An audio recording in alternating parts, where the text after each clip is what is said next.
Welcome to Section 3, Creating Formulas and Functions. Here you'll start to see Excel's real power. You'll soon see that formulas and functions are extremely helpful in your spreadsheets. They are Excel's tools for performing calculations and other tasks for you, so that you can spend more time in the pool. Using Excel's formulas and functions is what makes Excel so much more than just a data storage tool. If doing maths is not your favorite way to spend your time, you'll love the fact that Excel does all the maths for you. You can create your own formulas to perform mathematical calculations, or you can use Excel's built-in functions on the Formula tab. In our rugby jersey example, we have a total row in row 9. We can use a formula to add the column of cell values above it, and present the results on the total line. If the values in the column are changed later on, the formula's results update automatically. Using formulas and functions in Excel lets you build complex worksheets that keep track of business records, let you plan and budget for the future, calculate loan repayments, and much, much more. A formula uses mathematical operators, like multiplication or addition, to combine numeric values. These values can be fixed numbers, or the contents of a cell in a worksheet. When you type a formula into a cell, you have to begin with an equal sign. This tells Excel that you are typing a formula, and not just letters or numbers. When you are finished writing your formula, press Enter. The result shows up in the cell you typed in. You often need a formula that refers to other cells. In our rugby jersey worksheet, we want the individual amounts in column B to be added together using a formula to create a total in cell B9. To create this formula, click on the cell, type equals, followed by references separated by plus signs, and then press Enter. You can also click on each cell instead of typing the reference each time.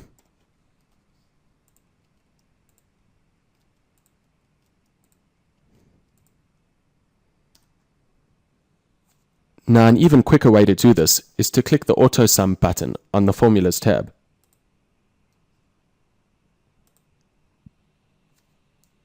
Excel then guesses which range of cells you want to sum. In this case, Excel is correct. Press Enter and your total appears. With the cell selected, notice what appears in the formula bar.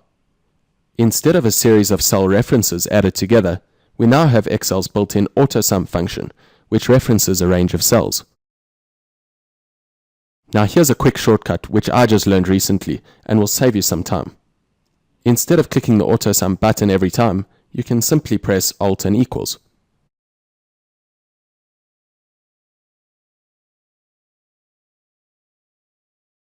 We just learned how to write formulas that perform calculations in our spreadsheets. Now we'll find out how to move and copy formulas and still get the correct results. In the previous lesson, we used a formula and then a function to perform a calculation in our spreadsheet.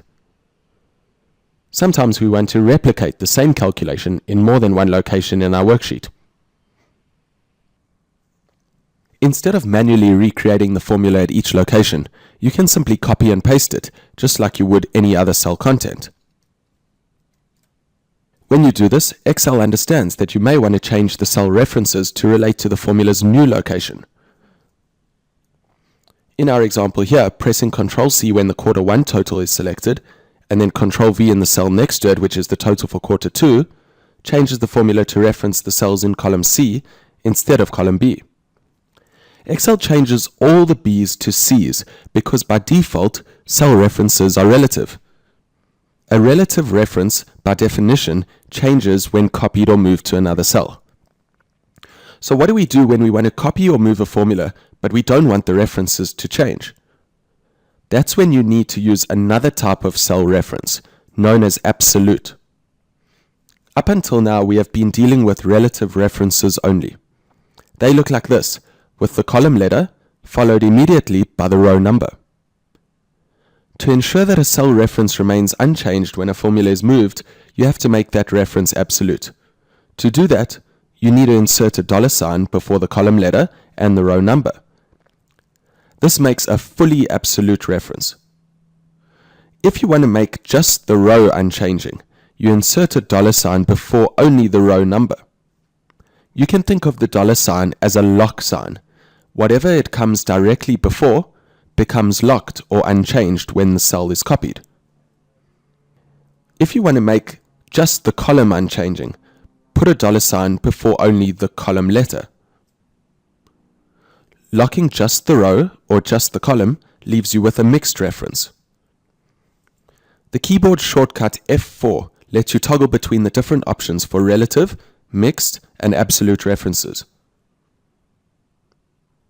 I strongly recommend that you get used to using the F4 key. Personally, I never type a $sign anymore.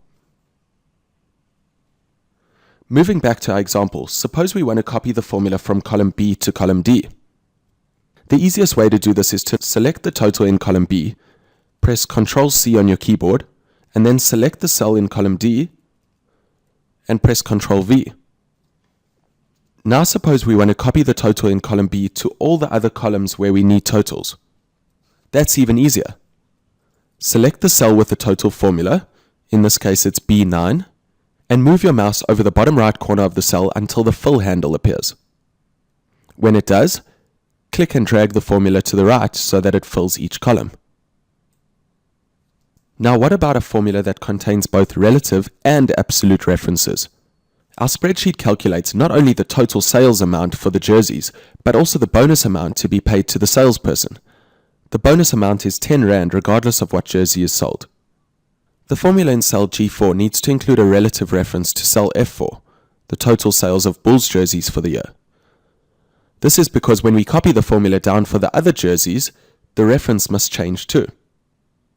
The formula also needs an absolute reference to cell B11, the bonus per jersey sold.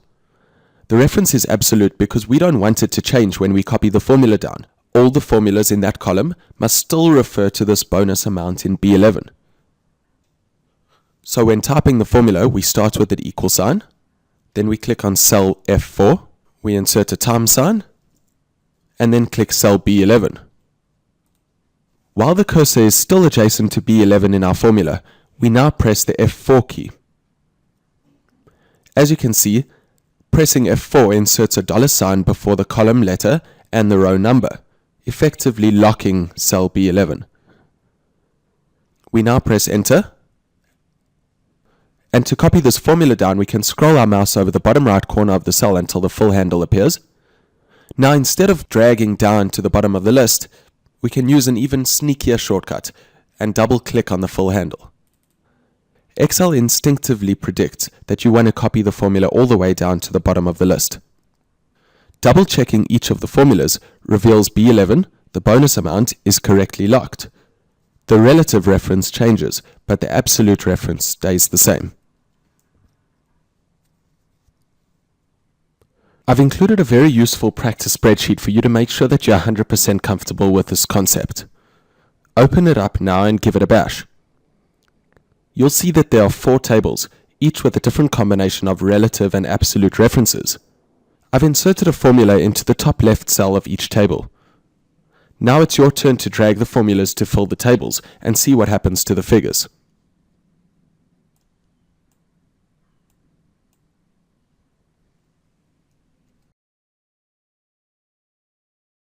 We've covered a lot of ground already in this section.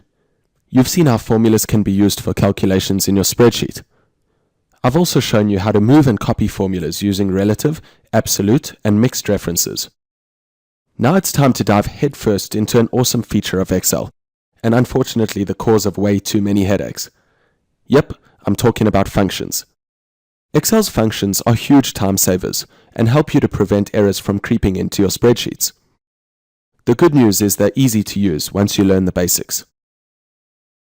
The simplest and most popular function in Excel is the sum function. Instead of typing a formula like this, you can simply use the AutoSum function to do it all for you. This tells Excel to sum or add the cells from A1 to A10. If we wanted to include the cells in B1 to B10 as well, we would write the formula like this. Each function has an equal sign, a set of brackets, and most of the time, one or more arguments or items inside the brackets. Arguments are always separated by commas. When I refer to the function's syntax, I'm referring to the sequence of arguments in the function, or the way that Excel wants you to write the function. In the sum function, you could add separate non-continuous ranges by inserting commas in between the ranges.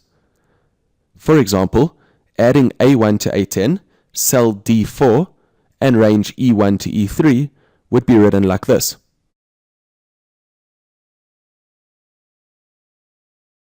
In our example, we saw that instead of using the formula, which references every cell in the calculation and uses plus signs, we could just use the sum function. We can copy the function to the other cells in the exact same way that we copied the formula. Either drag the fill handle,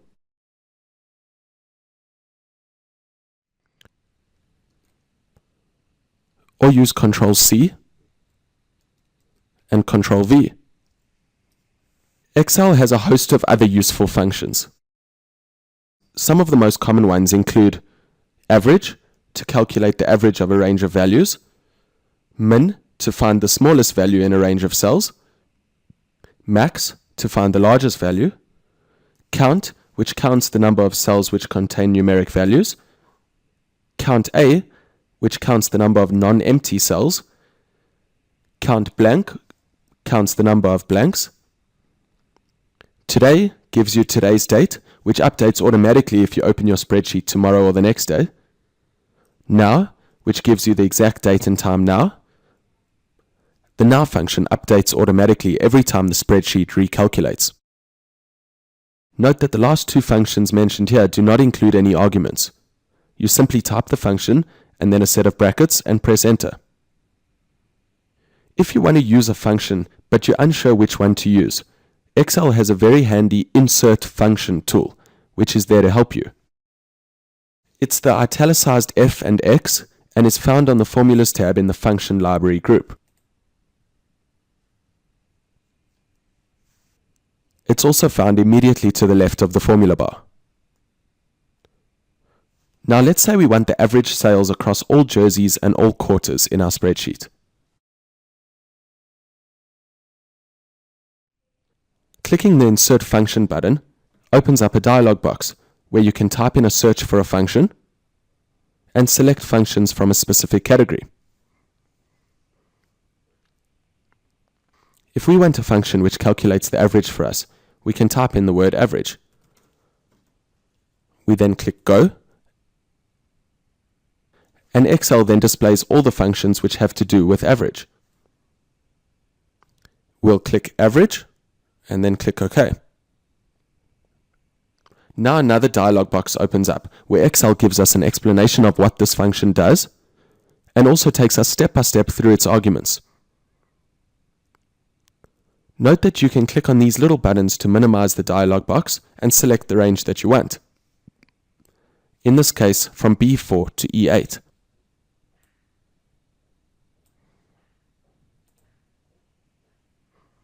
When you are done, click OK and Excel inserts the function in the selected cell. Good job! You've reached the end of section 3. Give yourself a pat on the back. You're doing great. By now you should be very familiar with formulas and functions. You might be wondering what all the fuss was about. In section 4 we'll take a detailed look at formatting.